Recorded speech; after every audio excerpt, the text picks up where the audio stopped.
Olá, muito boa noite.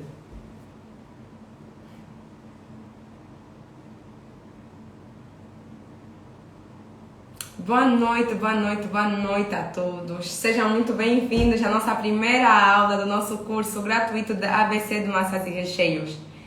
Hoje o curso será aqui para todos terem acesso, mas a partir da manhã só quem se inscreveu terá acesso ao nosso curso, tá bem? Então, sejam todos muito bem-vindos. Hoje é o primeiro dia e nós vamos falar sobre massas, ok? Vamos aprender tudo sobre massa, vamos falar sobre uma massa específica, que é a massa que vocês vão aprender nesse curso. Então, vamos começar, ok? Vou deixar mais um minutinho, só para mais pessoas entrarem e depois disso começamos o nosso curso. Espero que todos vocês estejam bem e que vocês, por favor, tenham um caderno aí com vocês, porque vocês vão precisar de um caderno para anotarem toda a informação que eu vou passar. A live ficará gravada já apenas por 24 horas, depois disso ela sai do ar, ok? Então, vamos começar. Prontos? Para quem não me conhece, eu sou a Erika Rafaela, confeiteira há 6 anos. Eu sou a proprietária da Rafaela's Bakery e dona dessa página que vocês acompanham a par e passo. Hoje nós estamos a começar uma semana totalmente gratuita de cursos. E o curso chama-se ABC de Massas e Recheios. Por que ABC? Porque não vai ser direcionado apenas para confeiteiras ou para pessoas que querem trabalhar exclusivamente com confeitaria, mas para pessoas que gostem de fazer bolo, mas não sabem fazer bolos, têm dificuldades em fazer bolos.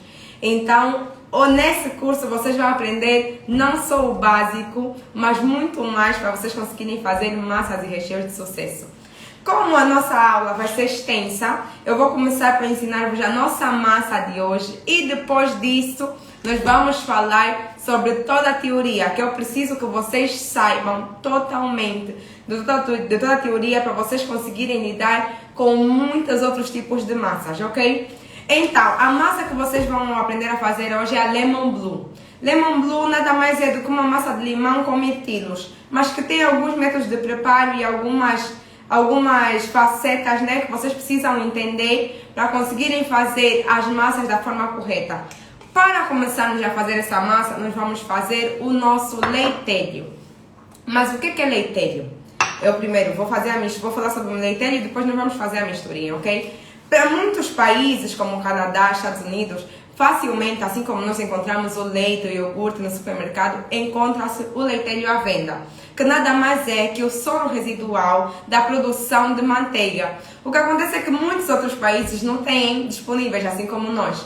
Então, temos como fazer o leitelho em casa. Temos a primeira que seguimos mais ou menos aquilo que é o processo de produção do leitelho. O que acontece? Quando o leite é extraído da vaca, esse leite segue dois processos diferentes. Primeiro, esse leite é separado para conseguirmos o creme de leite. Quando conseguimos o creme de leite, muitos chamam natas, mas o creme de leite tem menos gordura que a nata. Quando nós conseguimos esse creme de leite, parte dele é batido e quando batemos esse creme de leite, nós conseguimos a manteiga.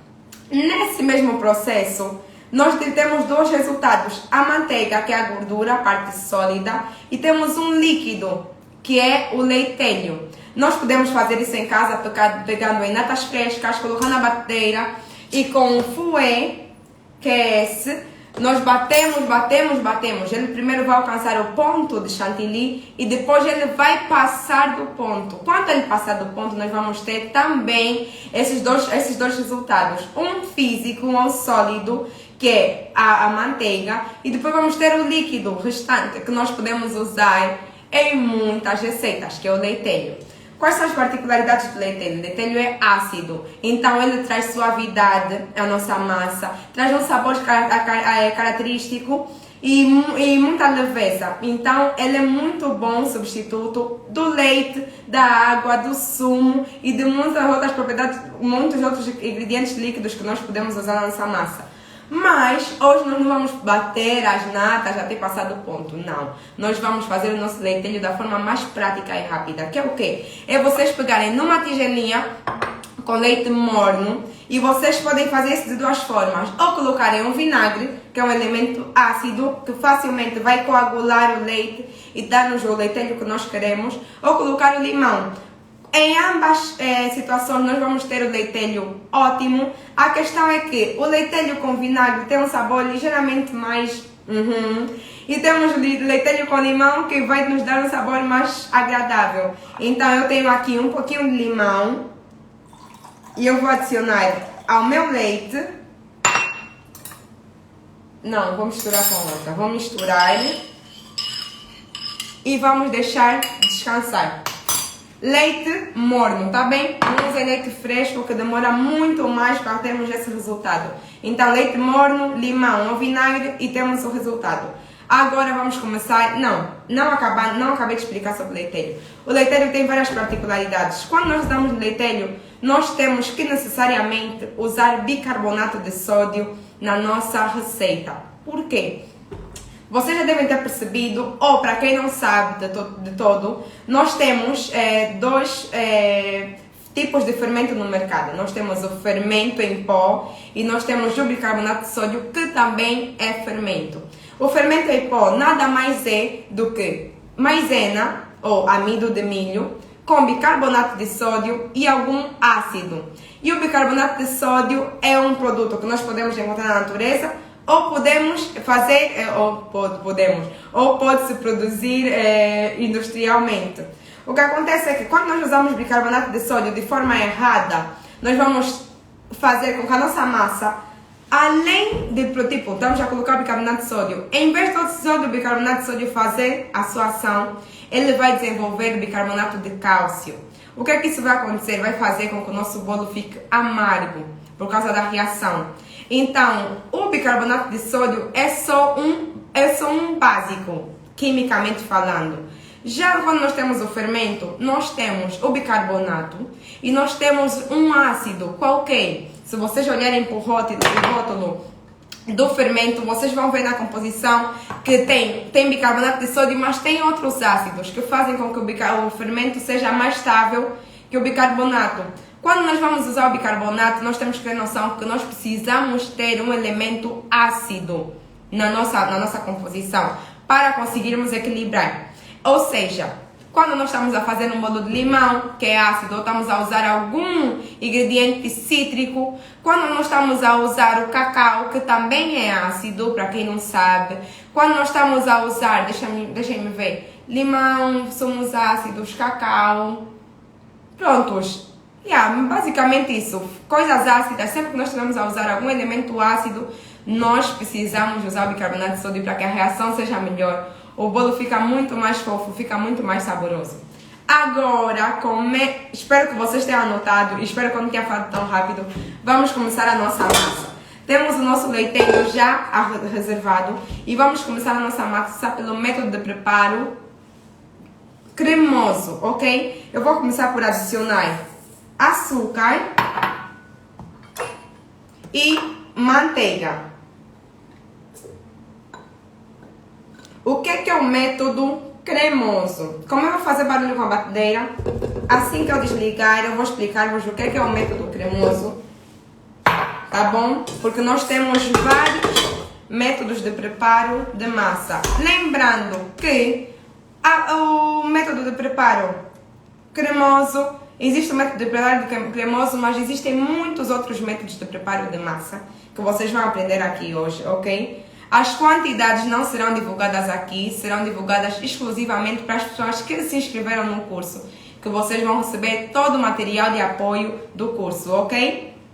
Então, não teremos receitas cá disponíveis. Um momentinho e vamos lá.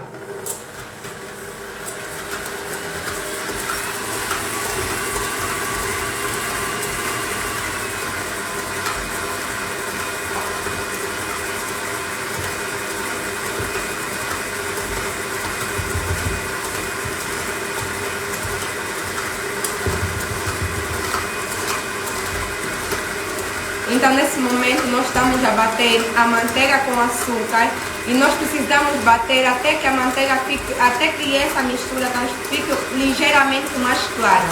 Nós não precisamos que ela fique única. Nós vamos conseguir perceber que aqui, ali tem manteiga, que ali tem açúcar, porque o açúcar não vai se desfazer. Mas a questão é que quando nós batermos os dois, nós precisamos que esse creme, à medida que for batendo, ele fique mais homogêneo e assim, consequentemente, ele se torna mais claro, ok? Mesmo quando vocês batem a manteiga sozinha, ela se torna mais clara. Então, nós estamos a fazer isso só que com açúcar.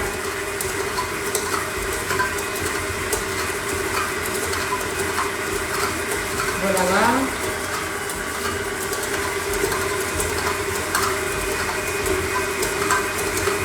Outra coisa, nós não estamos a usar, não sei se vocês perceberam, mas não estamos a usar o fouet, que é assim dito, né?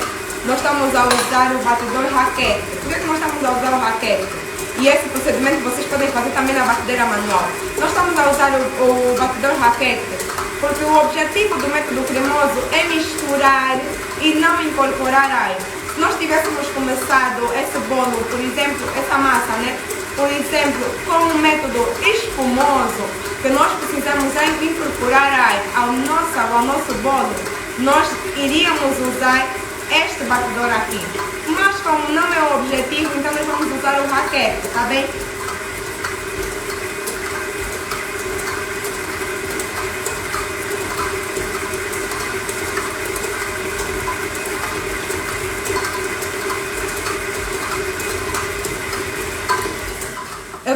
Eu estou-vos a ver a dizerem que estamos à espera no YouTube. No nosso grupo do WhatsApp nós estamos a deixar-vos informados, então vocês receberam um link assim que a nossa live começou. Eu já comecei aqui por bater, vou mostrar-vos porque ela ainda não está no tom que eu quero. Vocês estão a ver? Ela fica mesmo separada, mas ela ainda está amarelada. Nós vamos bater mais um pouco até ela ficar ligeiramente mais clara. Continuando, vocês não vão receber nenhuma receita aqui nas lives, não peçam por receitas, porque as receitas serão exclusivamente para todos os alunos que se inscreveram no curso gratuito. Então, todo mundo que está que estão, né, nos nossos grupos do WhatsApp receberão na hora certa todo o material de apoio para vocês conseguirem reproduzir todas as receitas que nós estamos a passar aqui, tá bem?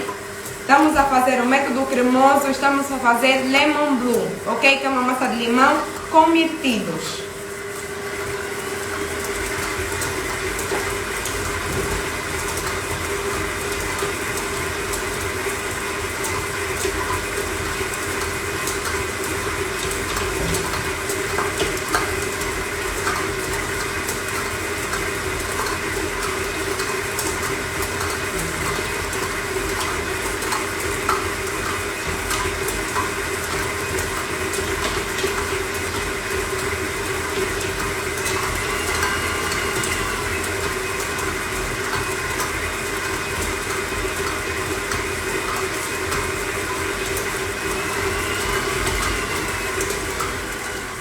Boa, então temos a nossa mistura. Vou mostrar-vos novamente que ela não vai ficar uma coisa única, não vai ter uma homogeneidade como nós temos no método espumoso, mas nós temos aqui, tá vendo? A nossa manteiga batida com açúcar. Agora nós vamos adicionar os nossos ovos, mas vocês adicionem os ovos um por vez. Não adicionem todos os ovos de uma vez quando estiverem a fazer métodos bolos amanteigados. Por quê? Porque os ovos, além de terem a gema, têm as claras. Duas composições diferentes. As gemas têm gordura, as claras têm água. Então, vocês já devem saber que gordura com água não se mistura. Se vocês colocarem tanta carga d'água ao mesmo tempo dentro dessa mistura, o que vai acontecer é que ela vai talhar com muita facilidade. Então, vocês precisam adicionar um por vez e deixar a mistura ir homogeneizando com calma, ok? Não tentem fazer métodos amanteigados, bolos amanteigados e colocarem de uma só vez todos os ovos, ok? Eu vou mudar agora o meu utensílio. Já não vou usar a raquete, não por enquanto. porque o que eu quis fazer com ela, eu já fiz. Vamos mudar.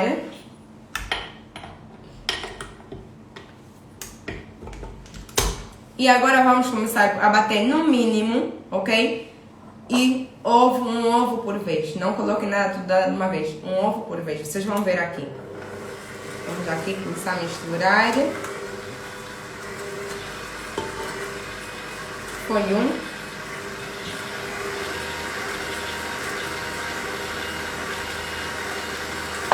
Pacientemente. Coloquem um, deixem homogeneizar e vocês vão ver que gradualmente a vossa mistura vai começar a mudar, tá vendo?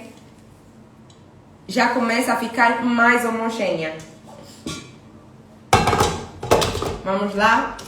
Segundo ovo. Foi.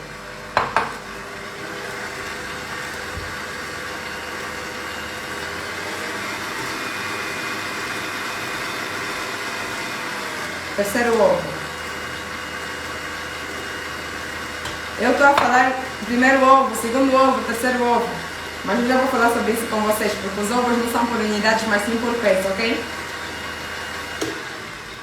Quando vocês estiverem a fazer, preocupem-se sempre em tirar a massa que estiver colada às paredes da vossa batedeira. Estão a ver isso aqui? Parem mesmo, removam e deixem tudo junto, para tudo ficar homogeneizado quando terminarmos de colocar todos os ovos.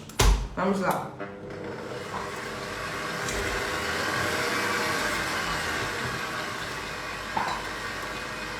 Vamos lá.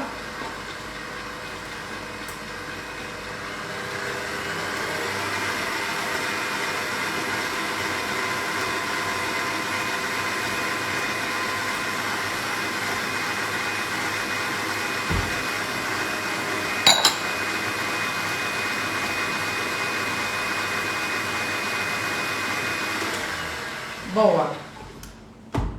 Já está. Então, nós temos aqui a nossa mistura, agora líquida. Conseguem ver? Ela está líquida.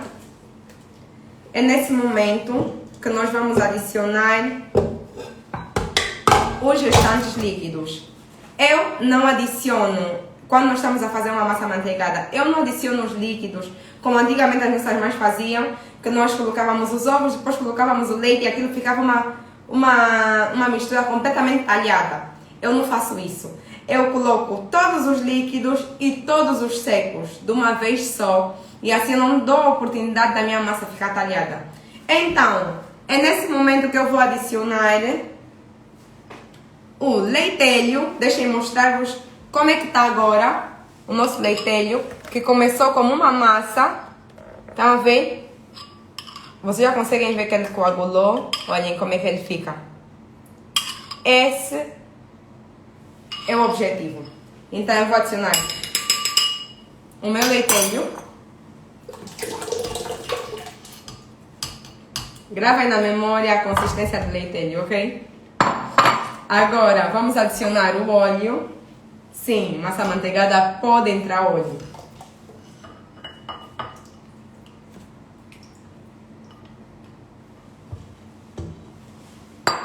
Vamos adicionar o sumo de limão, a essência de limão, as raspas,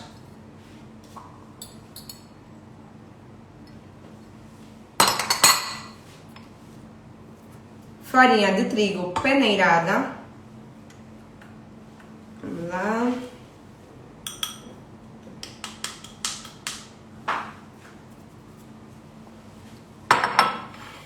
Fermento em pó, bicarbonato e misturar.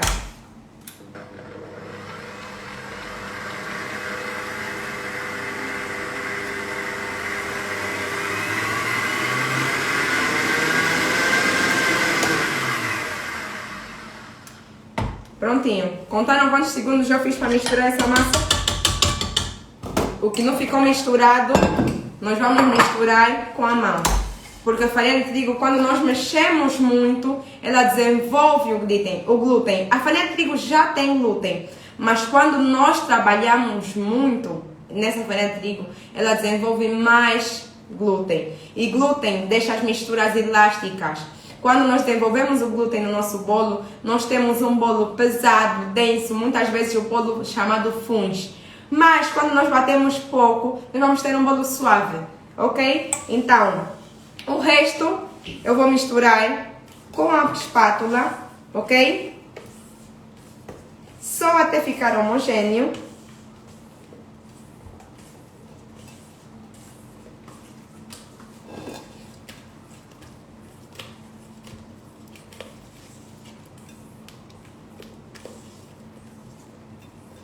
Prontos. E temos a nossa massa de limão pronta. Mas agora entra a blueberry, os mirtilos. Vamos adicionar os nossos mirtilos à nossa massa.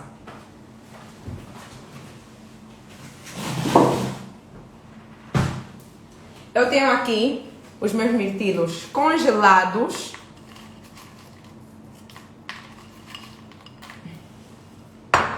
Vou reservar um pouquinho a nossa massa. Eu vou adicionar alguns mirtilos na nossa massa e envolver, e outros mirtilos eu vou adicionar assim em cima. A questão é que sempre que nós vamos adicionar alguma fruta no nosso bolo, primeiro, de preferência que ela esteja congelada. Segundo, nós precisamos envolver ela em farinha de trigo para que ela demore a afundar, entendem? Porque a fruta vai afundar no nosso bolo. Mas essa questão de nós incorporarmos farinha de trigo nela vai fazer com que nós atrasemos esse processo, ok? Já vou explicar-vos mais sobre isso. Deixem-me apenas misturar, envolver, ok? Os meus mirtilos na farinha. E prontos. Temos os nossos mirtilos envolvidos. Agora, vamos primeiro pegar a nossa forma e perceber como é que vocês podem colocar o papel vegetal no fundo da forma, ok? Um momento.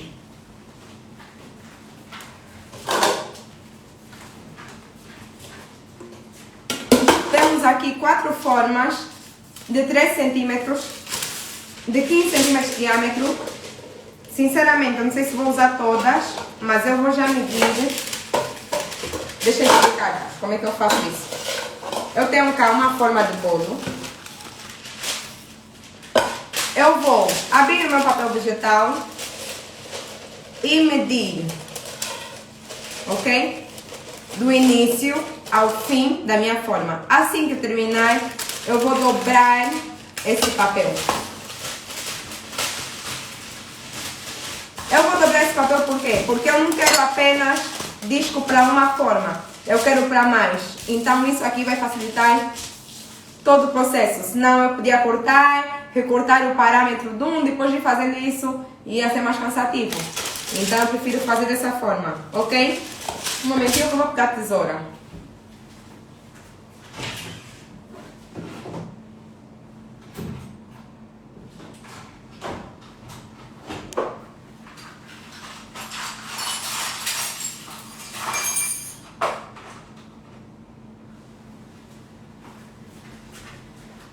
Prontos, eu não encontro a minha tesoura, mas não tem problema, vamos fazer com essa pequenina. E vamos recortar o papel. Como eu quero fazer isso de uma vez, eu não vou vos complicar mais, porque senão o que é que eu faço? Eu tenho aqui esse papel, eu marco com um lápis todo o parâmetro, entendem? E depois eu recorto.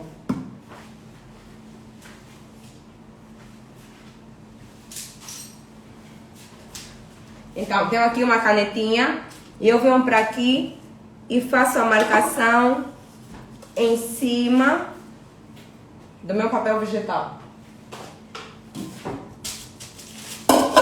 Vou ter aqui ele desenhado, ok?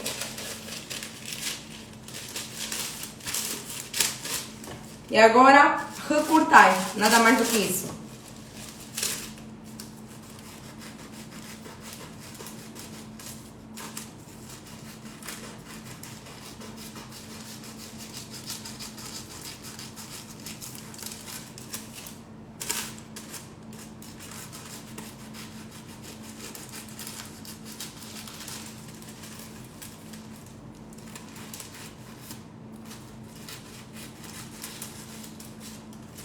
Lá.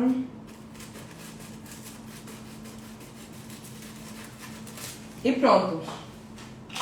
Temos os nossos discos. E assim, não precisamos untar a forma. Vamos colocar o nosso disco no fundo da forma. Tem lá.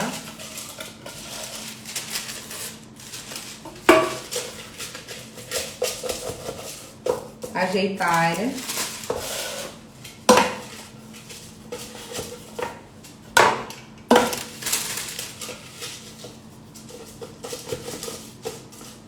Ainda temos muito que aprender, então não saiam daqui, tá bom? Que isso assim, o primeiro de preparar é só o início de tudo aquilo que eu tenho para você ensinar. Então, eu tenho aqui a massa, eu vou adicionar só algumas na minha massa e vou misturar.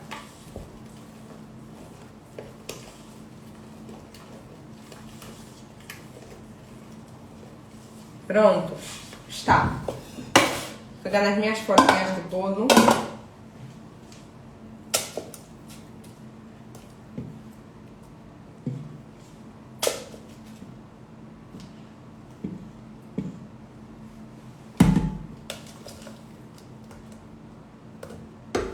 Sempre com muito cuidado para vocês não encherem em demasia as vossas formas.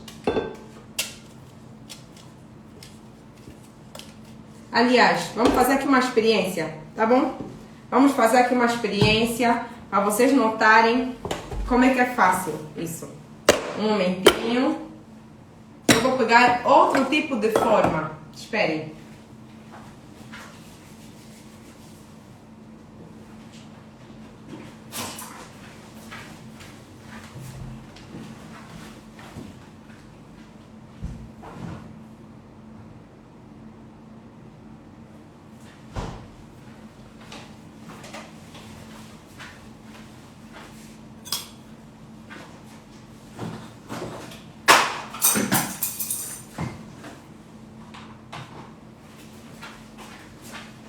Vamos dizer essa forma e vou explicar-vos o porquê que eu estou a fazer isso. Então, como eu estou sem... como é que se chama?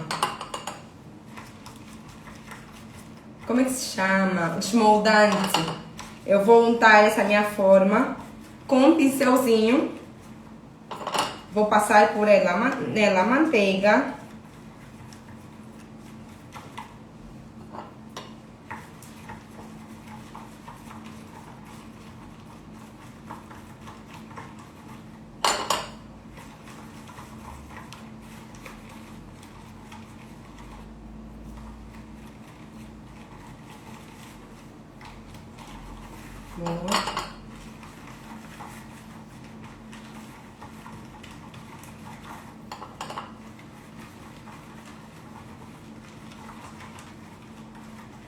E agora a farinha de trigo. Vou fazer aqui uma lambança, mas depois eu limpo, tá bom? Tá.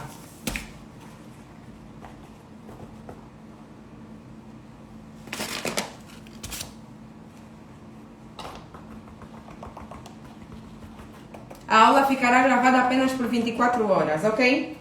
Nada mais do que isso. E a aula hoje está a ser aqui para todo mundo ter acesso, mas a partir da manhã será no YouTube. Ok? Vamos lá. Temos a nossa forma, as nossas forminhas juntadas. Eu já, como mudei de ideias, eu vou pegar nessa forminha que tinha menos bolo e eu vou transferir para essas forminhas de mini bolos. Ok? Vamos lá.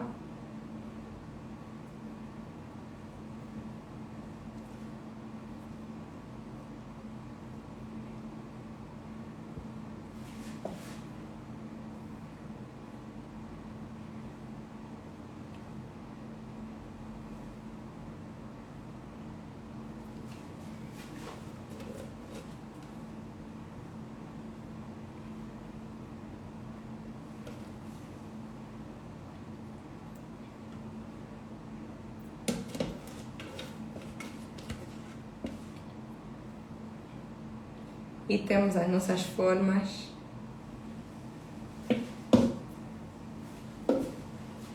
Bater um pouquinho para uniformizar dentro da forma, ok? De volta aos nossa massa que está distribuída, nós vamos pegar nos mirtilos e vamos distribuir pelas massas, ok? Então, bem cobertos na farinha de trigo, nós vamos aqui e adicionar os mirtilos à massa.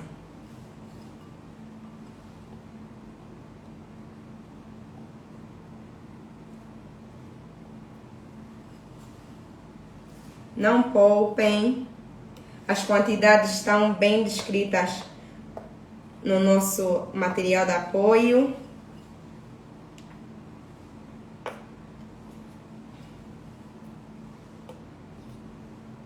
Já vos mostro como é que ela fica, ok? Não vou terminar aqui porque eu também quero colocar algumas nos cupcakes ou mini bolos, como vocês preferirem chamar.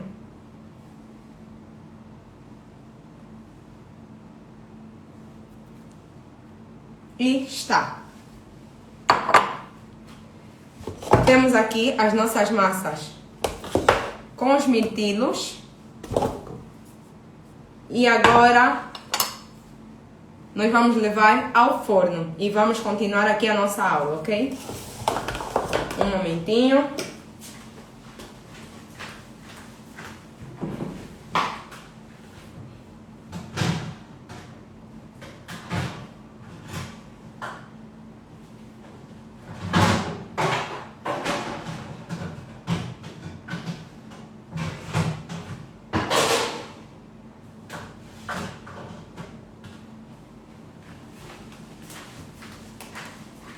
Essa forminha vai junto.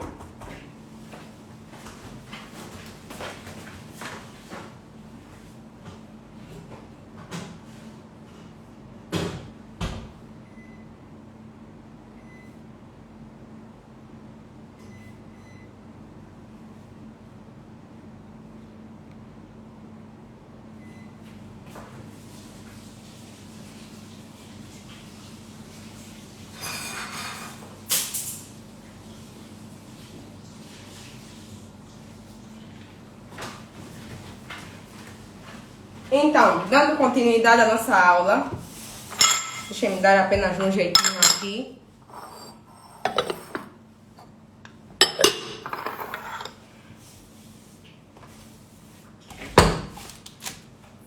Já posso tirar a nossa frigideira daqui.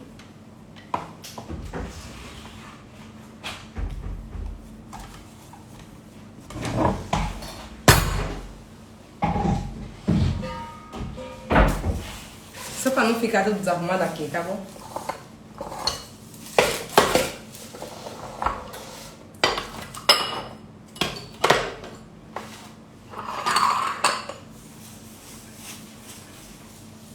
Deixa eu lavar as mãos um momentinho.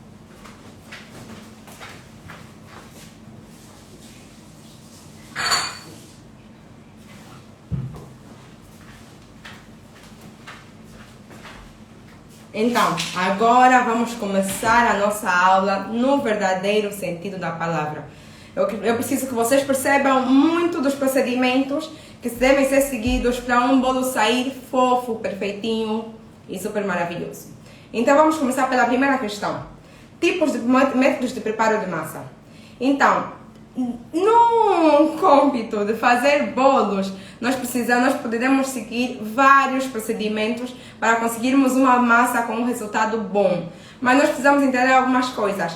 Com a mesma massa, eu posso fazer todos os métodos que eu vou mencionar aqui para vocês. Todos os métodos. Se eu mudar o método de preparo, eu consigo usar todos os métodos, mas eu vou obter resultados completamente diferentes. Então vamos começar pelo método cremoso, que foi o método que nós fizemos aqui. O método cremoso nada mais é do que, como vocês viram, um método que que se dedica a embater a manteiga com açúcar. Por isso é que se chama cremoso, porque ele vai formar um creme, que é a mistura que nós temos ali no início. O facto de nós estarmos ali a bater a manteiga com açúcar, já podemos denominar bolo amanteigado. Nós batemos a manteiga com açúcar e depois nós vamos adicionando os restantes ingredientes. Isso vai conferir um bolo mais firme. Por que um bolo mais firme? Porque nós temos ali a manteiga. Sempre que nós olharmos para a forma como nós vamos preparar, nós temos que olhar para os nossos ingredientes. Como é que a manteiga se comporta quando está na geleira? A manteiga fica dura. A manteiga, se eu tirar... Eu não tenho manteiga aqui agora na geleira, não tenho. Eu não mantenho elas na geleira. Mas se eu tirar uma manteiga agora na geleira e eu bater aqui, vocês vão ouvir o barulho de pedra mesmo. Ela fica dura. Mas a manteiga, quando está fora da geleira, e vocês podem constatar em vossas casas, ela fica meio que amolecida, fica mais cremosa. E exatamente o bolo, por ter tanta percentagem de manteiga na sua composição, ele dentro da geleira ele vai ficar firme, mas fora da geleira ele vai ficar leve, como qualquer outro bolo. Então é um bolo que confere mais estrutura, é um bolo que tem mais sabor, por ter a manteiga que é muito saborosa na sua constituição. Então é um bolo muito bom e pode ser usado para fazer bolos caseiros, bolos decorados, confeitados, bolos de andar, com todo tipo de segurança. Primeiro ponto, esse bolo amanteigado tem algumas particularidades. O que acontece? Quando nós estamos a fazer bolos amanteigados, nós precisamos entender que nós não podemos molhar o bolo em demasia, porque é um bolo que quando nós enxurramos de calda, ele se liberta, ele tira toda a calda para fora. Ao contrário do método espumoso, que é o método que vamos falar a seguir. Mas é um método completamente saboroso e é um método que nós podemos saborizar facilmente. Eu, por exemplo, disse-vos, já temos a nossa massa de limão pronta. Agora vamos adicionar um mirtilo para torná-la na Lemon Blue. Eu podia dizer já tenho a nossa massa de baunilha pronta. Se eu removesse o limão, a essência de limão, o sumo de limão, e eu adicionasse a essência de baunilha, eu adicionasse favas de baunilha. Então vocês já precisam perceber isso, que para nós fazermos bolos, nós não precisamos ter 1000 receitas e um caderno enorme com 1001 receitas. Nós só precisamos saber saborizar os bolos de forma correta. Nós precisamos ter apenas uma massa e com essa uma massa, removendo um sabor, adicionando outro, nós conseguimos ter imensas diversidades de sabores. Depois disso, nós temos a massa de método espumoso. O que é uma massa de método espumoso? É uma massa em que nós normalmente batemos o açúcar com os ovos, ou batemos as claras em castelo no final e adicionamos no fim. E por que ele se chama espumoso? Porque quando nós batemos o açúcar com os ovos, nós fazemos mesmo uma espuma. Aquela espuma que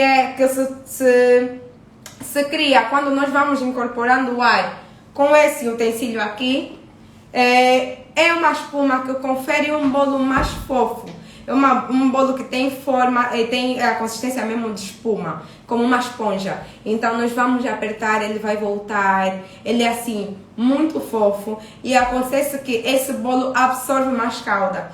Então se nós molharmos demasiado esse bolo, facilmente ele vai ficar papa. Entendem? Não vai ficar bom, porque ele absorve, ele não rejeita, assim como a manteigada. Então vocês precisam ter esse cuidado. Os bolos chifões, que são as massas de método espumoso, são prioridades em bolos em que nós queremos fazer sobremesas ou bolos que nós queremos que se mantenham na geleira. Vocês facilmente podem usar a massa chifão para, por exemplo, fazerem um bolo decorado, um bolo caseirinho, sem problemas. Mas se vocês fizerem um método espumoso para fazerem bolo gelado, por exemplo, que é um bolo que nós juntamos com mousse, ele pode ficar na geleira, ele não vai ficar firme. Ao contrário do bolo amanteigado, se nós fizermos um bolo amanteigado, por exemplo, bolo mousse com bolo amanteigado, nós colocarmos aqui na geleira, não vai funcionar. Porque o bolo amanteigado, quando está na geleira, fica o quê? Duro, fica firme. Entendem? Então, se nós queremos um bolo gelado, que é um bolo que vai ficar constantemente na geleira, nós precisamos que esse bolo seja espumoso. Que o bolo espumoso normalmente tem óleo. E se nós adicionarmos a manteiga, nós não vamos adicionar como um creme, como vocês viram nesse método de preparo que nós fizemos hoje. Nós vamos adicionar a manteiga derretida. Entendem? Ok. Segundo método, fechado. Depois vamos para o método reverso, que é um método recente, eu posso assim dizer, e é um método que nós fazemos de forma reversa. Ou seja, hoje vocês me viram bater o açúcar e a manteiga, depois eu fui adicionando os ingredientes líquidos, secos e tudo isso. No método reverso, nós começamos com os sólidos, com os secos. Então, no método reverso, nós vamos começar por fazer uma farofa com a farinha de trigo, o açúcar, o fermento, o bicarbonato, a manteiga. Depois de termos aquela farofa, é que nós vamos adicionar os líquidos. Também temos um resultado super bom nesse método, com a mesma receita que eu dei-vos hoje. Vocês podem tentar todos os métodos, salve seja que o espumoso não, porque nós começamos de uma forma diferente, né? Mas vocês podem fazer esse teste com o método reverso. Vocês fazem a farofa e depois vão adicionando o leite e os outros líquidos. Esse método, por que ele foi criado? Ele foi criado por causa da questão da farinha de trigo. A farinha de trigo, quando é muito trabalhada, ela desenvolve o glúten, como eu já vos disse, que confere um bolo pesado, às vezes embatumado ou funs, por causa da forma como nós vamos trabalhar a farinha de trigo. Então, o método reverso surgiu com o objetivo de nós não trabalharmos muito a farinha de trigo. Começamos por dar tratamento à farinha de trigo e no finalzinho adicionamos os líquidos, o que faz com que o bolo também fique muito fofo. E depois temos o bolo de método, deixem lá ver, estou a falar muito, reverso, método híbrido. Método híbrido nada mais é do que nós misturarmos dois métodos de preparo. Então, por exemplo, eu quero fazer uma manteigada. Se eu fizesse todo o procedimento que eu fiz aqui, mas nos ovos eu adicionasse, por exemplo, só as gemas, batesse o açúcar, batesse a manteiga com açúcar, depois colocava as gemas e não adicionava as claras. Fazia todo o bolo e depois no finalzinho eu batia as claras em castelo e incorporava na massa. Eu teria o resultado do método híbrido. Por quê? Porque eu usei dois métodos distintos para conseguir um bolo. Que foi o método, nesse caso, espumoso, porque eu batia as claras em castelo. E o método cremoso, porque eu batia açúcar com a manteiga. Entendem? Então nós temos esses tipos de preparo. Vocês podem testar e elegerem o vosso favorito. Mas vocês podem pegar numa única receita e fazerem todos esses métodos. E vocês vão se impressionar, porque vocês vão ter resultados completamente diferentes. Agora, vamos falar um pouco sobre a questão do fermento e do bicarbonato. Vocês precisam perceber que vocês não podem fazer bolos, não vou pôr dessa forma, mas vocês devem evitar, se vocês não conhecem bem o bicarbonato de sódio, vocês devem evitar usar apenas o bicarbonato de sódio como se fosse o substituto do fermento, ok? Deixem-me de lembrar-vos que o fermento tem na sua constituição bicarbonato, maisena, ok? Maisena ou farinha de... como que é? Maisena. Amido de milho, sorry. Então, no fermento nós temos amido de milho, temos bicarbonato de sódio e temos algum ácido qualquer. No bicarbonato de sódio nós temos apenas bicarbonato de sódio. Se vocês adicionam bicarbonato de sódio em demasia numa receita, vocês vão ter um bolo amargo, de verdade. Vamos ter aqui, colocar aqui 2 copos, para vocês entenderem como é que funciona o bicarbonato e como é que funciona o fermento. Eu tenho aqui bicarbonato, fermento e bicarbonato. E tenho aqui 2 copos d'água em temperatura ambiente. Eu vou pegar um copo d'água e eu vou colocar o meu fermento.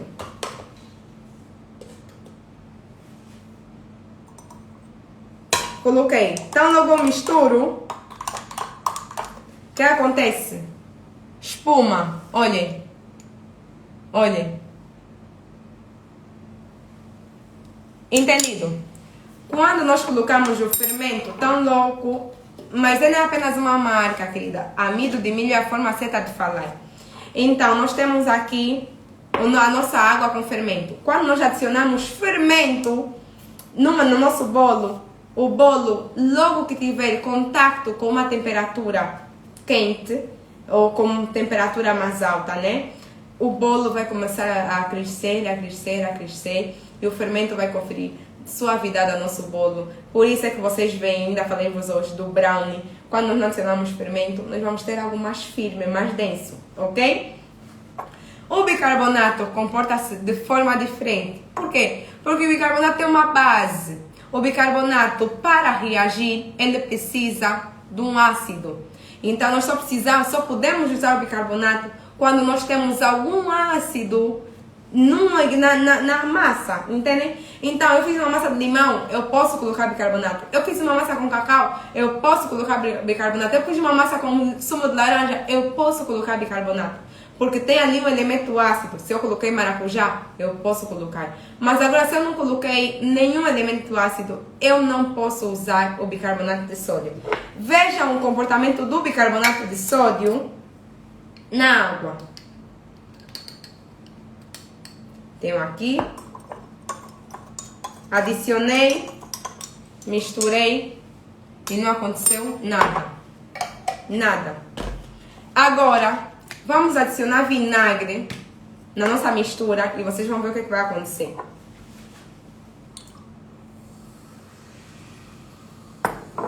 Perceberam?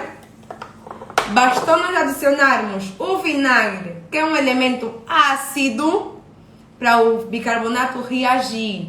Então, o bicarbonato só vai fazer efeito quando nós tivermos um elemento ácido. Se nós não tivermos, nós estamos a colocar aquilo para nada na nossa massa. Entendido? Ok. Bora lá continuar. Meu Deus. Eu esqueci-me de fazer alguma coisa no início que eu queria vos dar. Era uma dica que eu queria muito vos dar. Mas eu me esqueci, que vocês sabem a atenção, né? Mas vamos lá. Quando vocês estiverem a fazer massas com algum cítrico, limão, laranja. Estão a ver as raspas que eu coloquei no fim? Coloquei no início. Antes de vocês adicionarem a manteiga, vocês misturam a raspa ao açúcar e vão massageando o açúcar. Massagear por um tempinho mesmo. O açúcar vai se tornar úmido. Vão massagear. O que vai acontecer é o quê? Vocês vão estar a friccionar o açúcar com a casca. Aquilo faz com que a casca de limão libere os óleos essenciais do limão, fazendo com que o sabor fique mais intenso, entendem? Então, se vocês começarem logo fazendo açúcar e limão, a raspa de limão vão fricionando, aquilo vai intensificar muito mais o sabor, então o sabor vai ficar muito mais acentuado. Levem essa dica que isso aqui vai te ajudar muito. Ok? Então, falamos sobre os métodos de preparo, falamos sobre diferença de farinha de fermento, diferença de bicarbonato, falamos sobre essa questão do limão. Deixem-me ver se eu estou a esquecer de algo. Estou a esquecer de algo. Nesse mundo de bolos, existem muitos tipos de formas de bolos. Eu vou trazer aqui algumas, explicar a diferença, porque eu sei que vocês têm algumas dificuldades, porque eu recebo muitas mensagens do tipo, eu não sei fazer bolos em formas sem furo, né? Em formas sem um buraco no meio. Então eu vou explicar-vos como é que isso funciona, ok? Um momento.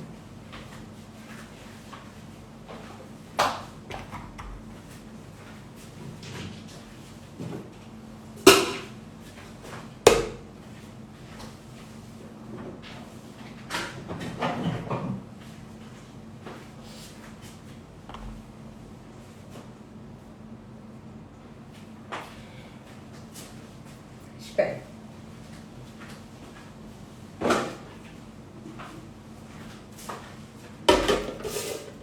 Vamos lá.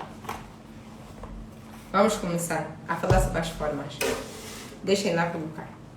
É assim, quando estamos a falar de formas de bolo, nós temos que entender que existem variedades, formas diferentes. Hoje em dia, então, encontramos designs desse tipo, entendem?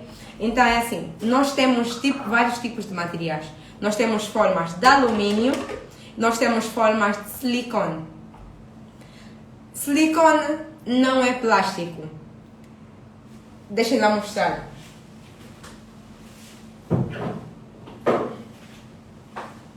Eu tenho aqui uma forma de plástico. O que acontece? Essa forma eu posso fazer sobremesas com gelatina. Quando eu for ali desenformar, vai correr tudo bem. Se eu colocar ela na geleira, a gelatina vai solidificar e depois eu vou conseguir desenformar.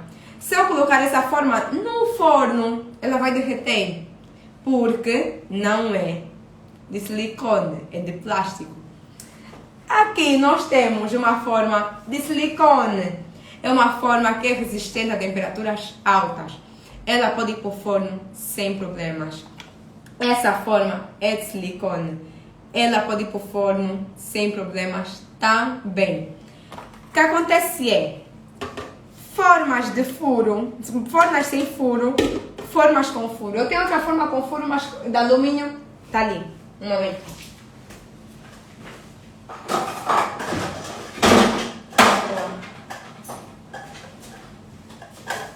Forma com furo.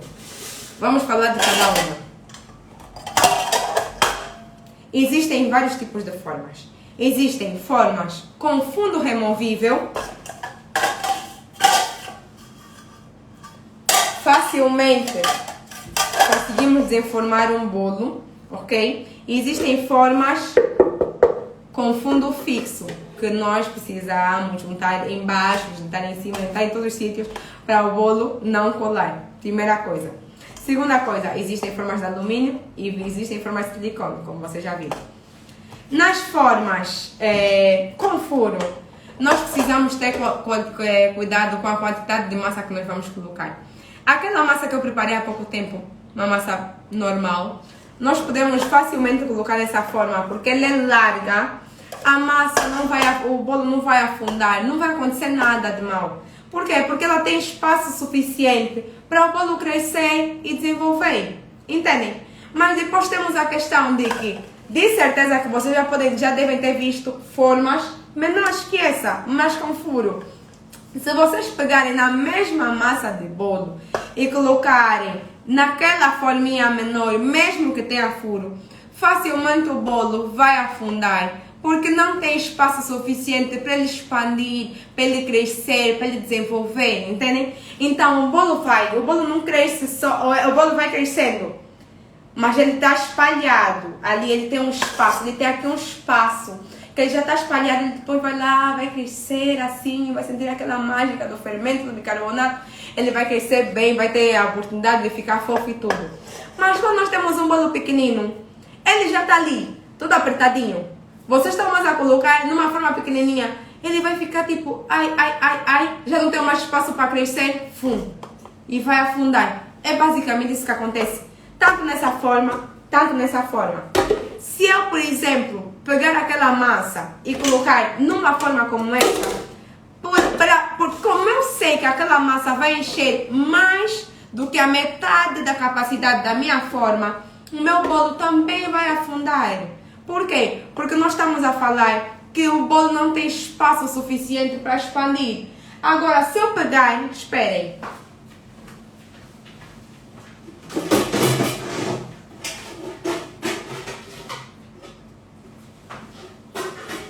Numa forma como essa, olhem só a diferença. Olhem, está a ver o espaço? Se eu pegar numa forma como essa, que é larga, eu posso colocar aquela massa toda, não vai acontecer nada. Por quê? Porque ele está vasto, ele tá relaxado, o bolo está aqui e está relaxado, tem muito espaço. Ele já está espalhado aqui e depois ele vai estar ali a crescer e vai ter espaço para ele desenvolver em todos os sentidos. Ou seja, se a vossa forma for mais estreita, vocês não podem usar apenas uma forma para fazer um bolo. Vocês têm que usar 2, 3, 4 para distribuir a quantidade de massa e permitirem que o vosso bolo tenha a oportunidade de crescer. Entendem? Vocês nunca podem colocar numa massa, numa forma, toda a massa. Se a forma for pequena, se a forma for assim, aquela massa é capaz de encher essa forma. E o bolo vai crescer como? E o bolo vai ficar fofo como? E o fermento desenvolve em que momento? Entendem? Então vocês precisam ter essa capacidade, vocês precisam entender que para escolher as formas, quanto mais estreita, mais quantidade de formas eu tenho que usar. Ok? Por outra, se vamos fazer um bolo na forma com furo ou na forma sem furo, não muda nada. É um bolo. A massa é a mesma. Entendem? Então, se vocês vão usar forma com furo ou sem furo, não vai mudar o resultado do vosso bolo, desde que a vossa forma tenha o tamanho ideal. Entendem? A mesma forma, a mesma massa, eu coloquei aonde? Nessa forminha pequenina. Por quê? Porque o bolo pode cozer aqui, pode cozer aqui, pode cozer aqui, pode cozer aqui. O bolo pode cozer aonde nós quisermos que ele coza. Não é a massa que vai mudar. Eu não preciso de uma receita para um tipo de forma e outra receita para outro tipo de forma. Você pode ter a mesma receita e conseguir todos os tipos de sabores e ter a mesma receita e colocar em todos os tipos de formas. Entendido? Então não tem essa questão. Vocês só precisam entender que se vocês fizerem um bolo com uma forma de 20 centímetros, vocês precisam usar no mínimo 2 formas. Se vocês forem fazer uma massa com um bolo de 18 centímetros, comecem a usar 3. 18, 15, 13, 12, 10. Quanto menor for o diâmetro, e o que é o diâmetro? Diâmetro é o parâmetro da forma. Isso aqui é o diâmetro. Quando eu falo diâmetro, é isso. Diâmetro 15, quer dizer que ele tem 15 centímetros. Ah, Rafaela, eu fui para um mercado informal e lá não veio o tamanho da forma. Esperem.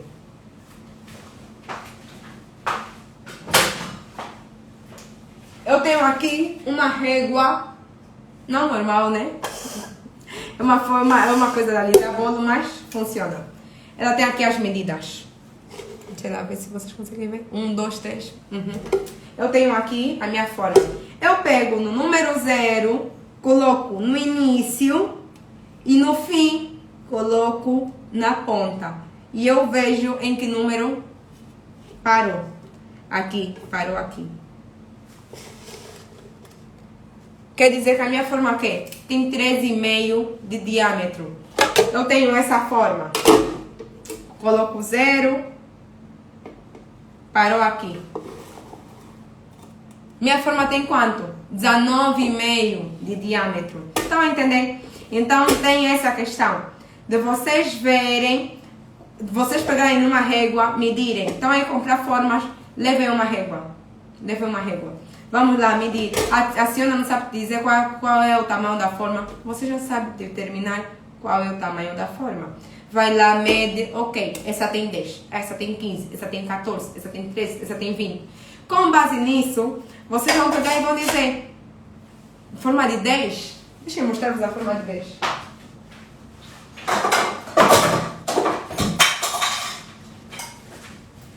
Forma de 10. Cabe na minha mão. Olhem que a minha mão é pequena. Então, uma forma de 10, vocês vão pegar numa massa daquelas e vão colocar numa forma toda aqui. Não vai chegar ele. Vocês podem até encher o topo e ainda vai sobrar massa.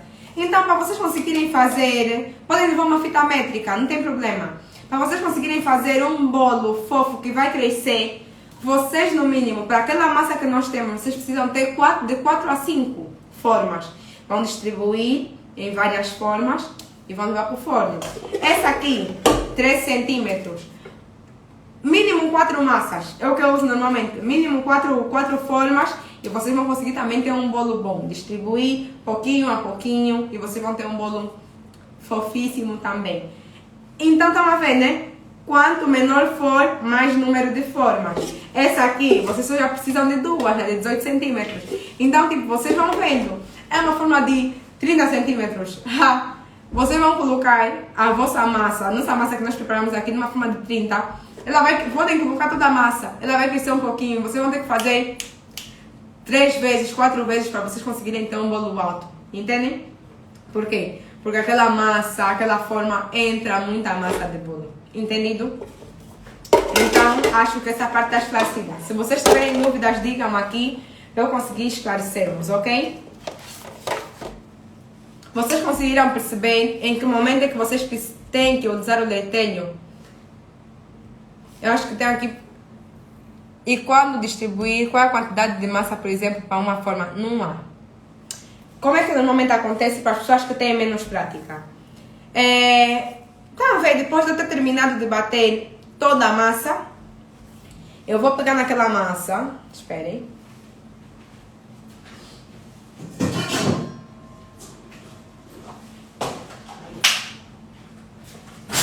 Tenho aqui um novo bolo. Eu, Rafaela, estava a bater o bolo, terminei, o bolo está pronto. Mas eu não sei qual é a quantidade que tem que entrar em cada massa. Eu vou pegar nessa minha tigela nova, ok?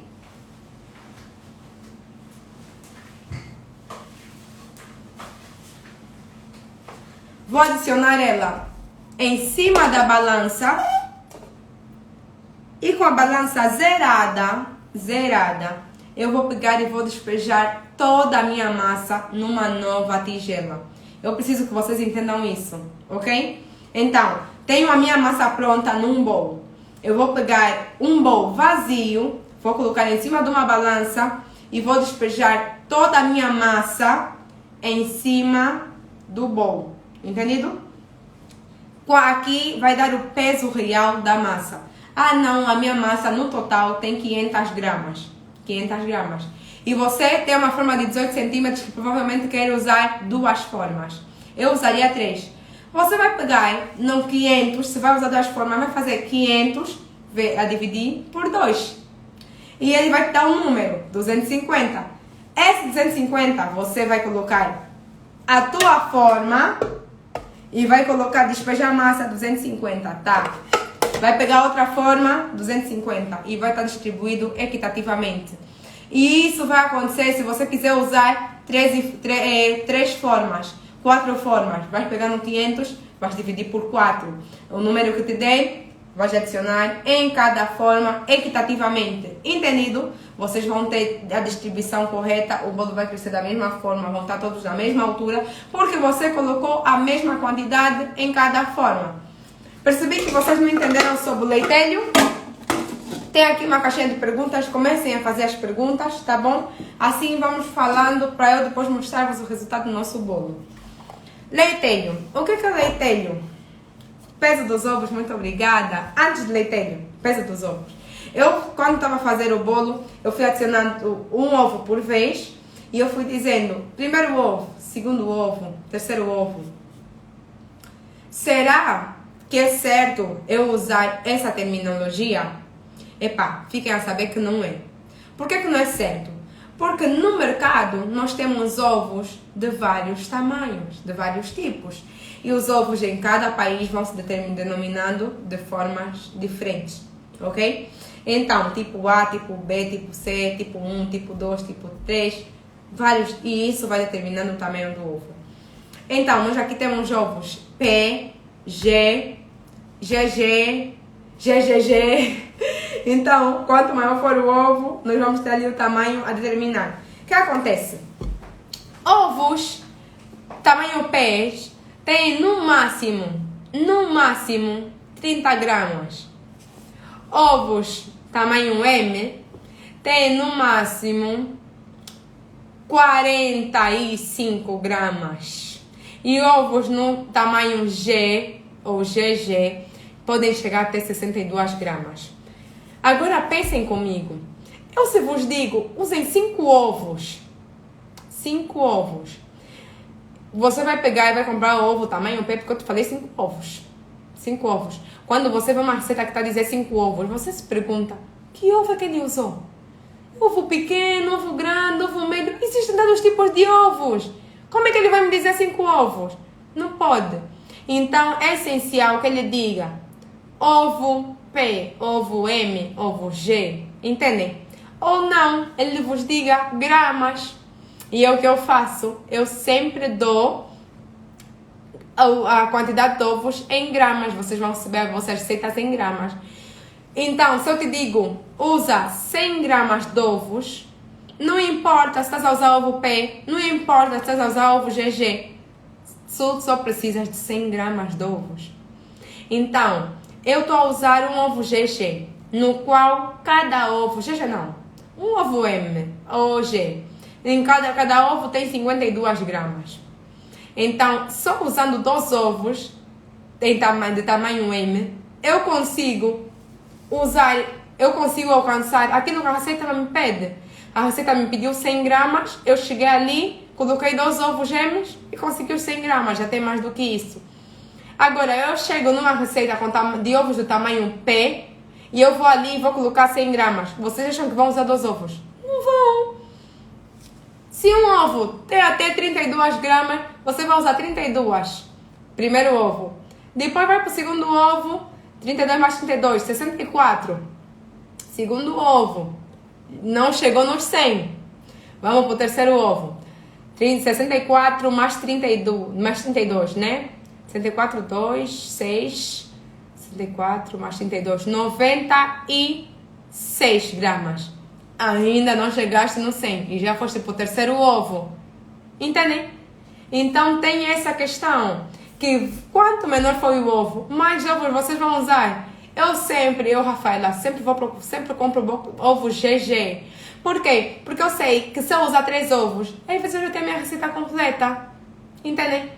Agora, se eu comprar ovo P, é capaz de eu usar meu cartão do ovo e ainda não tenho alcançado o que a receita está me pedir. Porque eu estou ali, pai, P, mais um. Entendem? Então, não aceitem receitas que vos digam unidades de ovos. Os ovos devem vir em gramas. As quantidades devem vir em gramas para realmente vocês terem o resultado necessário. Agora, Rafaela me disse que quer 110 gramas de ovos. Eu pesei e tenho já 100. Só preciso de 10 gramas. Vou colocar um ovo inteiro para conseguir, mas se eu colocar um ovo inteiro, vai passar os 110. O que eu devo fazer? Quando vocês pesarem os ovos, e se faltar mais um pouquinho para vocês alcançarem aquilo que vocês precisam de quantidade, vocês vão abrir um ovo inteiro dentro de uma tigela, vocês vão bater o ovo e depois na balança vocês vão começar a despejar até colocarem as 10 gramas que faltam, as 15 gramas, a diferença, o remanescente. Entendem? Não coloquem ovo a mais, porque não tem ovo do tamanho de 10 gramas. Não façam isso. Batam ele inteiro. Por que vocês vão bater ele inteiro? Porque você não está precisando só da clara ou só da gema, você está precisando do ovo. Então você precisa bater os dois para conseguir o ovo. Entendem? Ok. Rafaela, como faz a leitura a saber se é ou G? Ok. Normalmente as lojas já aparecem. Nos supermercados, então, que vem embalagens, vocês vão ver escrito mesmo. Ovo P, ovo A, ovo tipo C, ovo... Tem essas terminologias. Eu normalmente compro os ovos num sítio e no pacote não vem escrito, mas eles dizem, esse ovo é tamanho P, esse ovo é tamanho M. E já aconteceu de muitas vezes, só para vocês verem como é que o conhecimento é uma coisa única. Já aconteceu de muitas vezes eu comprar uma caixa de ovos de tamanho GG e quando estou a pesar o ovo, está a pesar 40. Uns cartões estão a pesar 60 e outros cartões estão a pesar 40. Eu não paguei por isso. Eu paguei por ovos tamanho GG. Então eu vou e eu ligo. Esses ovos não estão a pesar o que tinha que estar a pesar. Porque ovo tamanho GG pesa isso. E esse ovo está a pesar 40. Tá vendo? Então vocês conseguem até saber se vocês estão a ser enganados ou não. Se estão a vender o certo ou não. Ok? Existem aí muitos sítios que vendem ovos. Casa dos Ovos, Shoprite, Maxi. Agora tem carrinhas que ficam na rua que também vendem. que raramente vão conseguir vos dizer qual é o tamanho do ovo, essas carrinhas informais, né? Mas vocês podem ir comprando uma coisa ou outra para experimentarem e conseguirem determinar que tamanho de ovos vocês querem, ok? Rafa, onde consegues comprar formas idênticas às suas? Nesse caso, qual tipo de forma, por favor? Deixem lá virem as vossas questões. Enquanto esperamos que o nosso bolo fique pronto. Para quando uma formação presencial? Eu vou ser sincera com vocês, como eu sou na maioria das vezes, não esperem uma formação presencial da minha parte, não tão cedo. Eu realmente esse ano queria dar-vos esse presente, mas algumas coisas não funcionaram como deviam funcionar, então nós não vamos ter formação presencial tão cedo, ok? As formações que nós damos aqui na Rafaela's Bakery são totalmente online, mas as nossas alunas podem dar-vos o feedback do quão as formações são boas, mesmo sendo à distância. Em todo tipo de massa. Rafa, o leitinho pode ser usado em todo tipo de massa? O leitinho pode ser usado em todo tipo de massa. O que acontece? Quando nós estamos a fazer massas de bolos, nós temos ali uma gama de ingredientes. Nós temos desde os açúcares, aos tipos de farinhas, e aos tipos de líquidos e aos tipos de gordura. Então, vamos falar de açúcar.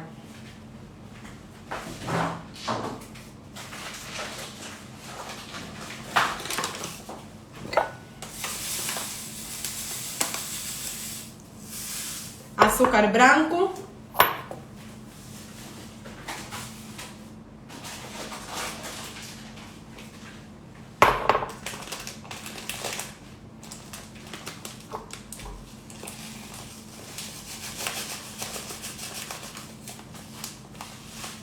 Açúcar mascavo. Vou falar-vos apenas dos dois que eu tenho aqui disponíveis, mas existem muitos outros tipos. Vocês aprendem isso no nosso curso de massas e recheios, que vai estar provavelmente disponível daqui a um tempo.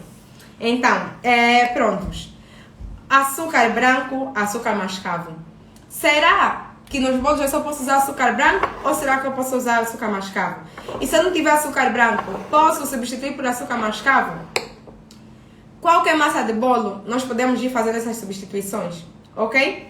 Então é assim, nós temos aqui o açúcar branco, nós temos aqui o açúcar mascavo. O açúcar branco é um açúcar, esse que eu tenho aqui é o açúcar cristal, que ele passou por todo o processo de refinação, desde o momento que tiraram a cana-de-açúcar e tudo isso. E o que acontece é que nós temos um açúcar de grãos finos. Então facilmente se dissolve, facilmente se dissolve e ele açucara com muito mais facilidade que o açúcar mascavo. O açúcar branco, o açúcar não entra só no nosso bolo com o objetivo de adocicar o bolo.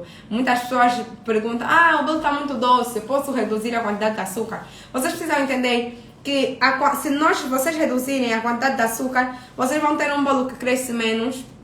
Anotem isso.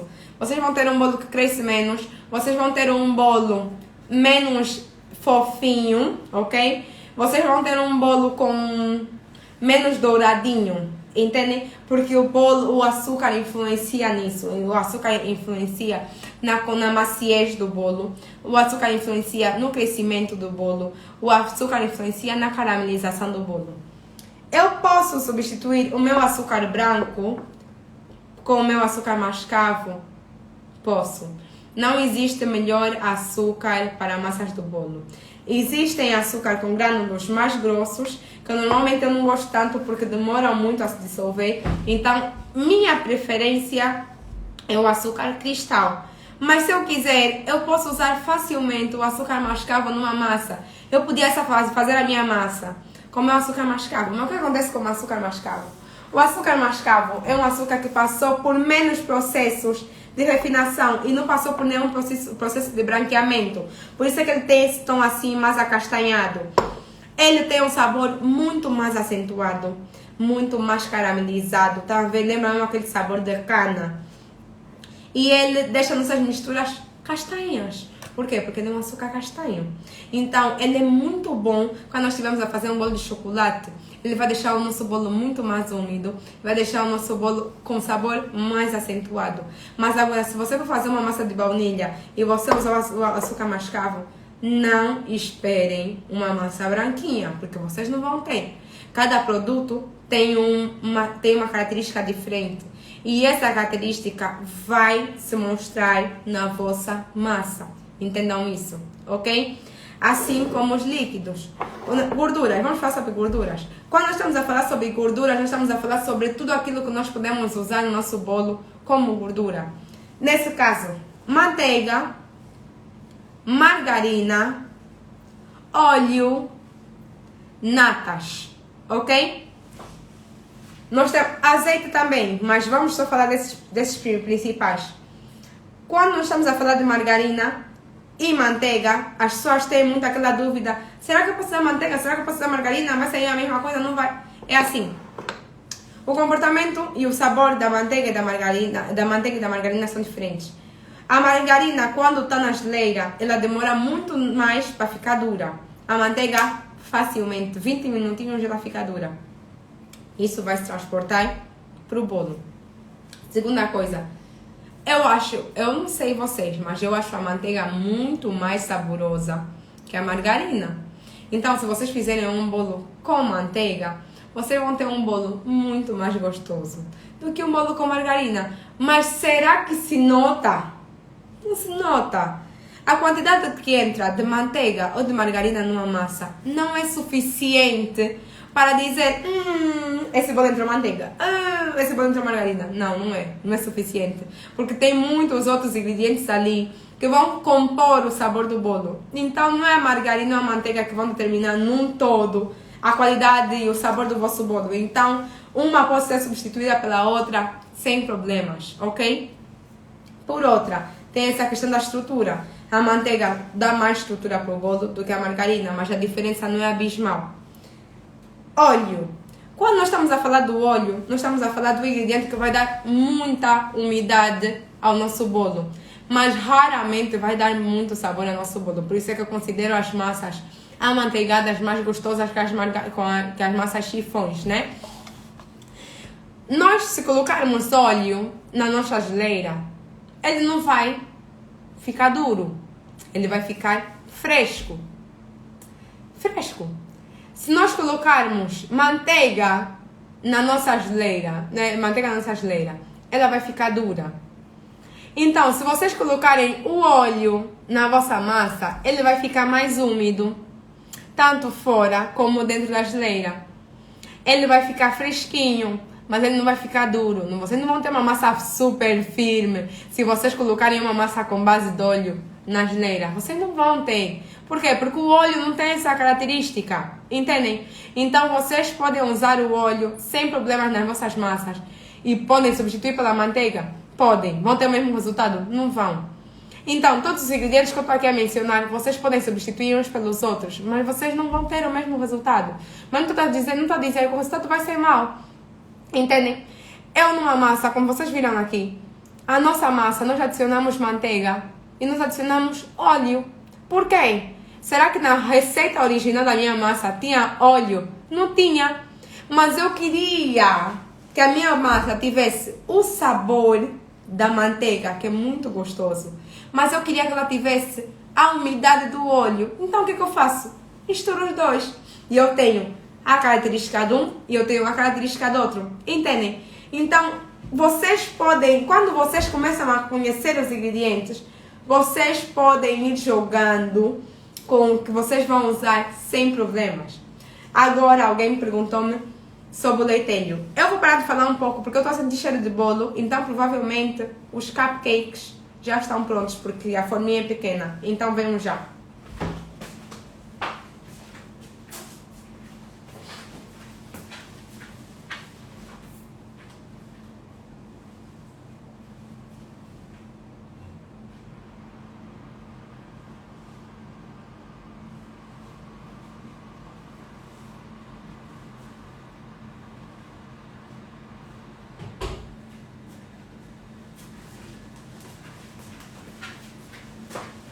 Prontos.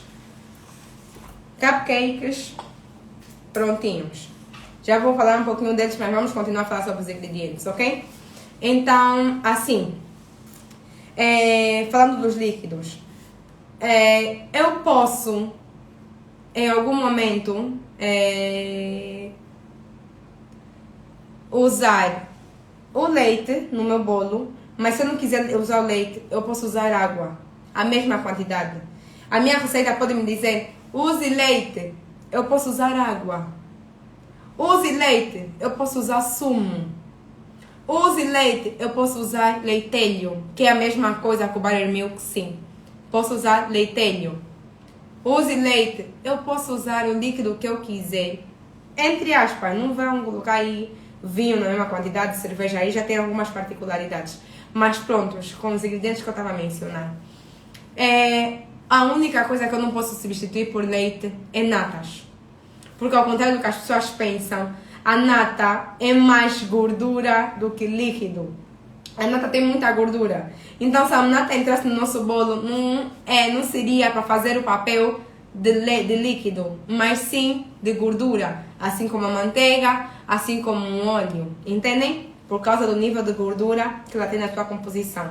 Então, vocês podem fazer qualquer... Até na receita que você tem, que você hoje faz na sua casa, você pode pegar no leite, colocar umas gotinhas de limão, fazer um leitelho e você vai ter um bolo bom também, mas com leitelho. Então, vocês podem fazer essas modificações, assim como vocês podem pegar nessa quantidade e colocar em iogurte também, tá bom? Então, vocês podem fazer essas mudanças sem problemas, não vai ter problema nenhum, ok?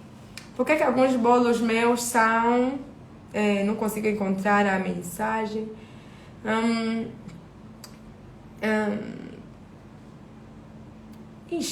Não consigo encontrar.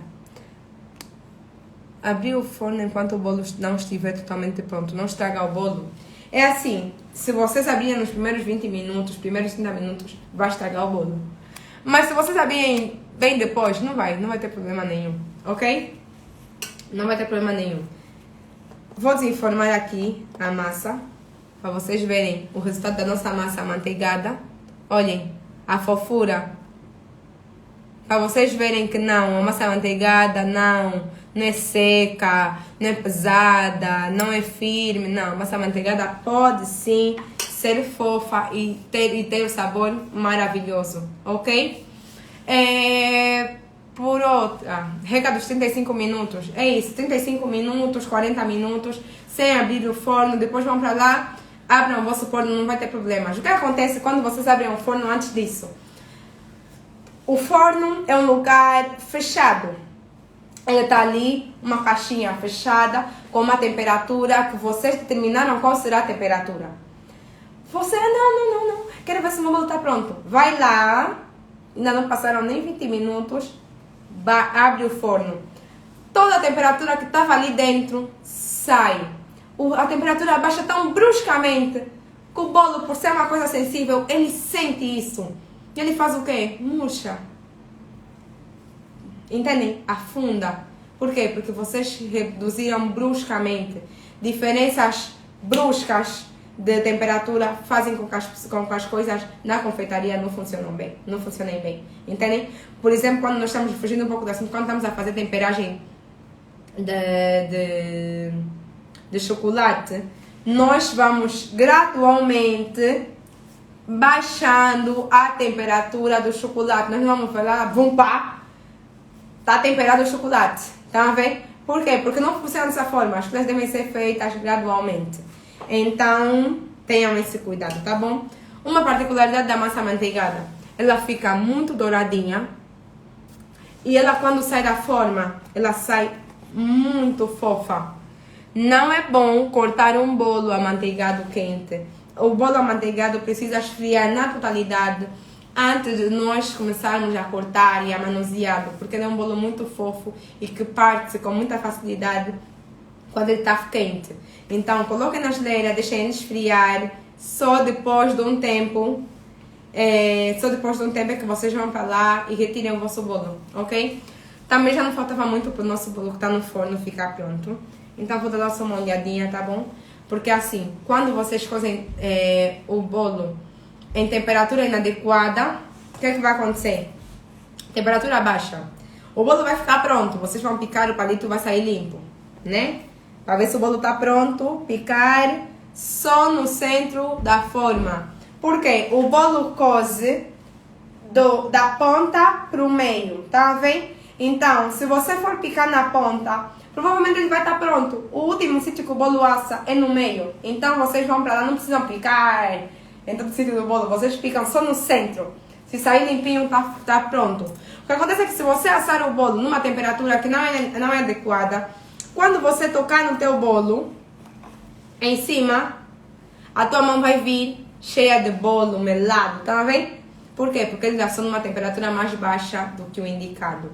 E, Érica, a temperatura ideal para assar o bolo? Não, porque depende de cada forno. Eu, na casa do meu pai, no forno elétrico, eu assava os meus bolos a 170 graus, porque o forno aquecia menos. No meu forno, eu asso a 140 graus. Então, como é que eu vou te dizer qual é a temperatura que você deve usar se eu não conheço o teu forno? Não tem como. Então, nós temos que conhecer o equipamento que nós trabalhamos para saber qual vai ser a temperatura ideal para nós. Entendido? Agora, se vocês abrem o forno toda hora, bolo afunda. Se vocês usam um fermento fora da hora, fora de prazo, bolo afunda. Se vocês usam demasiado fermento, bolo afunda. Se a vossa massa de bolo está muito pesada, o bolo afunda. Se a vossa massa de bolo está muito líquida, o bolo afunda. Se vocês abrem o bolo do forno antes do tempo, o bolo afunda. Não sei se já falei isso, para falar muito, mas acho que sim. Então, é isso. O bolo pode afundar por muitos motivos. Se o forno não estiver bem equilibrado, o bolo também pode afundar, tá bom? Então, vocês têm que ter muito cuidado, porque são muitos motivos, muitas coisas que podem levar um bolo a afundar. E por outra, se vocês assarem demais o bolo, não, eu fui lá, fui tomar banho, depois pus o bolo no forno, tomei banho, lavei o cabelo, fiz fritagem, o bolo vai ficar esse tempo todo. O bolo até pode não queimar, mas o bolo vai ressecar, porque toda a umidade vai ser absorvida pela quantidade de tempo que o bolo vai ficar dentro do forno, ok? Vão receber o material até amanhã às 11 horas, ok? Um momentinho que eu vou lá ver o bolo que está no forno.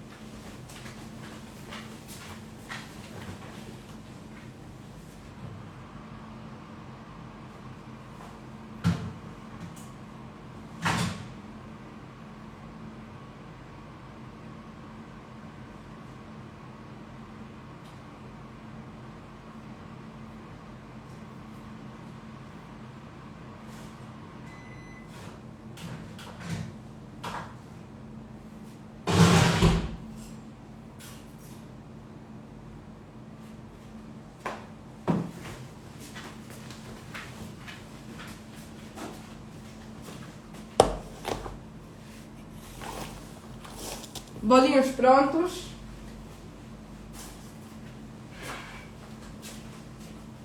Deixem-me contar uma coisa. Eu consigo notar que o bolo tá fofo só de picar o palito. Se eu pico o palito e ele entra... Não vou dizer que vai estar tipo a picar uma pedra ou uma coisa rija. Mas se ele entrar levemente, vocês vão saber que aquele bolo tá fofo. Se vocês picarem e vocês virem que a consistência está um pouco pesadinha, quer dizer que o bolo não está tão fofo. Vocês conseguem perceber isso, mas essa sensibilidade vocês vão ganhando com o tempo. O bolo amanteigado, eu não vou desenformar isso agora porque está quente e o bolo amanteigado, quando é desenformado quente, facilmente se quebra, ok? Mas eu vou mostrar-vos que ele fica bem douradinho, tá a ver? E outra coisa, vocês podem picar, tá limpo, depois vocês podem colocar o vosso dedo. Quando vocês colocam o vosso dedo, eu estou a apertar, né? Vocês não vão conseguir ver, mas eu aperto e a massa volta. Se vocês apertarem e o bolo ainda continuar, tipo, o vosso dedo ficar marcado, quer dizer que o bolo ainda não está pronto. Deixem mais um tempinho no forno, uns 4 minutinhos, uns 3 minutinhos. Mas ele só vai estar pronto quando você apertar a tua massa e ele vai e volta, vai e volta. Entendido? Então, essa foi a nossa aula de hoje.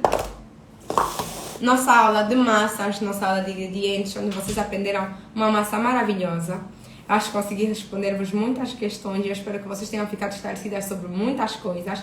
Espero que vocês tenham feito muitas anotações e hoje foi só a primeira de muitas aulas que ainda temos essa semana e deixem-me dizer-vos, aulas muito boas. Então, eu espero que vocês tenham gostado. Amanhã teremos o encontro na mesma hora, que será às 19 horas, ok? Então, para todo mundo que se inscreveu, não se assustem porque não receberam medidas aqui, porque todo o material de apoio será enviado no nosso grupo do WhatsApp, ok? Um beijinho, que Deus vos abençoe muito e até amanhã.